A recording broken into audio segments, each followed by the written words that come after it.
बहुत बदतमीज आदमी है तो वो अरे इनकी तो FIR कराएंगे हम।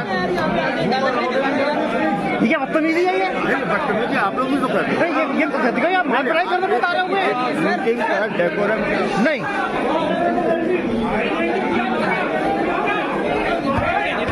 झगड़ा नहीं है हम लोगों ने क्या झगड़ा नहीं सर।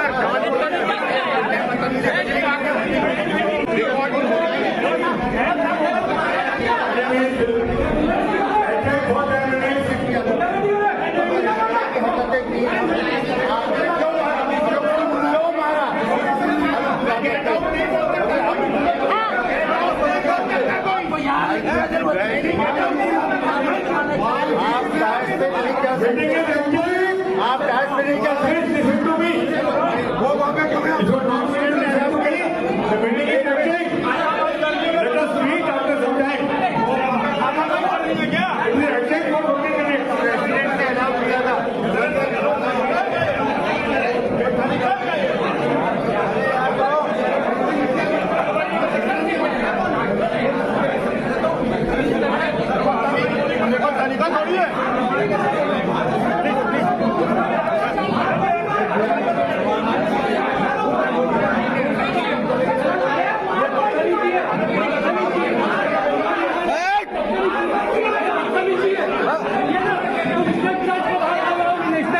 तुम सभी के नालायक लोग बदतमीज सीनियरों की इज्जत करना सीखो। बदतमीज डॉक्टर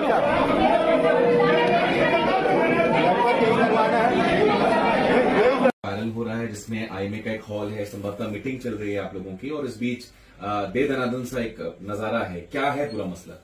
नमस्कार, मैं डॉक्टर अमरेंद्र पांडे। मैं Jabalpur Indian medical association Jabalpur चिकित्सा संघ का अध्यक्ष हूं।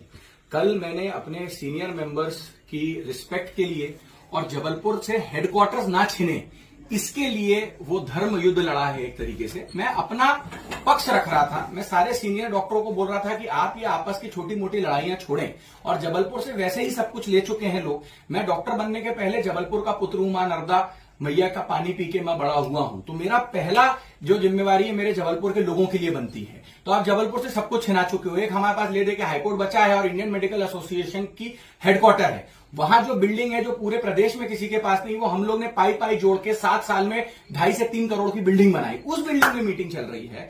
वहां वो डॉक्टर साहब लोग बोल रहे हैं कि हम जबलपुर से हेडक्वार्टर छिना लेंगे। हमारे जो प्रेसिडेंट बने थे राकेश पाठक साहब, जो 1 साल पहले इलेक्ट हो गए थे, क्योंकि 1 साल पहले इलेक्ट किया जाता है प्रेसिडेंट, ऐसा हमारे इसमें कॉन्स्टिट्यूशन में है। उस व्यक्ति का कॉलर छिना रहे थे, उसको प्रेसिडेंट नहीं बनने। तो मैं अपने ओपनिंग एड्रेस में जो मेरा हक था देना, क्योंकि मैं होस्ट था, मैं इन सबको वेलकम कर रहा था, मैं बोल रहा था कि हमें लड़ाई झगड़ा छोड़ देना चाहिए।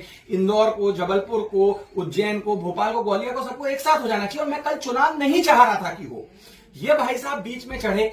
बाद में मुझे पता चला, मुझे बड़ा खेद हुआ जब मुझे पता चला कि वो सर्जरी के प्रोफेसर साहब थे, सुनील अग्रवाल साहब। एक भल्ला साहब थे, ग्वालियर से आए थे, जिनका कुछ दिन पहले अस्पताल टूटा था। वो भी काफी बड़े नेता मुझे, और मैं तो पैर छूता था भल्ला साहब के। वो मेरे बहुत अच्छे दोस्त के रिश्तेदार भी थे। मैं तो कभी नहीं सोचता था, बट ये प्लानिंग करके आए थे ग्वालियर से कि ये जबलपुर के लोगों पर अटैक करके उनको मारेंगे।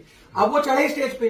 पहला तो उनने स्टेज की गरिमा तोड़ी, उनने मेरे ऊपर अटैक किया, हमला किया। अब उसके बाद तो फिर मेरे को आत्मरक्षा में जो करना पड़ा। और बिल्कुल मैंने तब भी खेद जताया है, मैं अभी भी खेद जताता हूं कि भैया मैं महात्मा गांधी के प्रिंसिपल्स को भी मानने वाला हूं। मैं हिंसा नहीं करना चाहता, बट साथ ही साथ मैं भगत सिंह और अपने चंद्रशेखर आजाद को भी मानता हूं। चंद्रशेखर आजाद ब्राह्मण थे हमारे जैसे, तो जो फिर करना पड़ता है आत्मरक्षा में, वो तो करना पड़ता है जबलपुर की आन बान शान की। सर चुनाव हुआ तो निर्विरोध चुनाव, देखिए अब चुनाव हुआ, पुलिस भी हमने नहीं बुलाई थी। पुलिस उनने बुलाई थी डर के मारे कि हम पिट रहे हैं, हमको मार। जबकि किसी, मतलब आप देखिए, हमने थोड़ी किसी को मारा। हम तो आत्मरक्षा, वो तो उन लोग स्टेज पे चढ़े और इतने बड़े प्रोफेसर साहब लोग चढ़ रहे, और हम किसी को कुछ नहीं बोल रहे हैं। हम अपना स्टेज से उद्बोधन दे रहे हैं। अब चुनाव में मैं निर्विरोध, भाई अगर मैं इतना गलत था तो मेरा विरोध करना था, मेरे खिलाफ कोई कैंडिडेट को खड़ा होना था। निर्विरोध आया, मैं सेक्रेटरी आईएमए एएमएस बना। जितने पोस्ट ग्रेजुएट पीजी डॉक्टर्स हैं उनका पूरे प्रदेश का मैं सेक्रेटरी बना। क्यों बना भैया? वहां मेरे को इंदौर के डॉक्टरों का सपोर्ट मिला, दूसरे जो अच्छे पैनल वाले थे। ग्वालियर के डॉक्टरों का सपोर्ट मिला। पूरा भोपाल मेरे साथ खड़ा था। क्यों खड़ा था मेरे साथ? और सबने एंड में राकेश पाठक साहब को प्रेसिडेंट बनाया, तो प्रेसिडेंट भी हमारा बना। राजशेखर पांडे सर जो सेक्रेटरी बने, अनअपोज्ड आए। डॉक्टर पाठक सर के खिलाफ एक नॉमिनेशन फॉर्म भरा ग्वालियर के डॉक्टर ने, हमारे पवन स्थापक साहब के खिलाफ जो एडिटर बने हैं पूरे मध्य प्रदेश की मैगजीन के, जर्नल के, उनके खिलाफ एक ग्वालियर के डॉक्टर ने फॉर्म भरा, फिर वापस ले लिया। भैया आप इतने अच्छे थे तो फॉर्म क्यों वापस लिया आपने? तो इस तरीके से कल निर्विरोध हम लोग जबलपुर जीते, हेडक्वार्टर भी जबलपुर में हम रख पाए। हर साल ये लोग हर मीटिंग में नाटक करते हैं। इसके पहले भी देवास में इनने हमारे सीनियर्स को मारने की कोशिश करी थी एक बार, और हेडक्वार्टर छिनाने की कोशिश की कि हम मीटिंग में घोषणा कर देंगे कि अब जबलपुर हेडक्वार्टर नहीं रहेगा। बट कल आप लोग सबके सहयोग से, महाकाल बाबा के आशीर्वाद से, मां नर्मदा की दया से जबलपुर को हम हेडक्वार्टर बना के रखे और हमेशा रखें। सर चाहेंगे कि इस प्रकार की तस्वीर सामने आई है तो आपसी मनमुटाव जो हुआ है उससे बैठ के सुलझा लिया जाए। मैंने देखिए ना, मैंने वो वीडियो वायरल किया, कोई वो मैं बहुत अच्छा काम तो करता दिख नहीं रहा वहां पे। अब वो जो मेरे चाहने वाले लोग हैं वो जानते हैं। अब जब आप सोशल सर्विस में रहो, कल हमारा मां नर्मदा राहत शिविर भी चल रहा था, गरीबों की सेवा वैसे ही चल रही थी जैसे मैं कर रहा था। मैं अपने कर्तव्य से कभी पीछे नहीं हटा। अब जो मेरे को चाहने वाले हैं, जो मुझे जानते हैं, वो जानते हैं कि मैं कभी गलत नहीं करूंगा। जो नहीं चाहने वाले वो अलग अलग चीजें लिख रहे हैं, उससे फर्क नहीं पड़ता। जब आप जनसेवा में रहते हो ये सब होता ही है। सर, जो घटनाक्रम तय हुआ उसके बाद अब क्या अगला एक्शन आईएमए के जो राष्ट्रीय अध्यक्ष हैं उनसे भी इस विषय में बात की जाएगी? देखिए, मैं हमारे जो स्टेट के सेक्रेटरी हैं, ये उनको मैं पूरी घटना उनके सामने हुई, उनको पूरा, हमारे यहाँ पे डिसिप्लिन होता है। जो इन लोगों ने ओछी हरकत करी कि मीडिया में वो वीडियो उछाल दिया, मैं उस टाइप का आदमी नहीं हूँ। मैंने अपने स्टेट सेक्रेटरी को बता दिया है, वो नेशनल सेक्रेटरी से बात करेंगे, प्रेसिडेंट से बात करेंगे, क्योंकि मेरे ऊपर आपने अटैक किया, आप स्टेज पे चढ़े, मैंने पहला कोई आपने स्पीच को रोकी, तो उस पर जो डिसिप्लिनरी एक्शन होना आईएमए लेगी।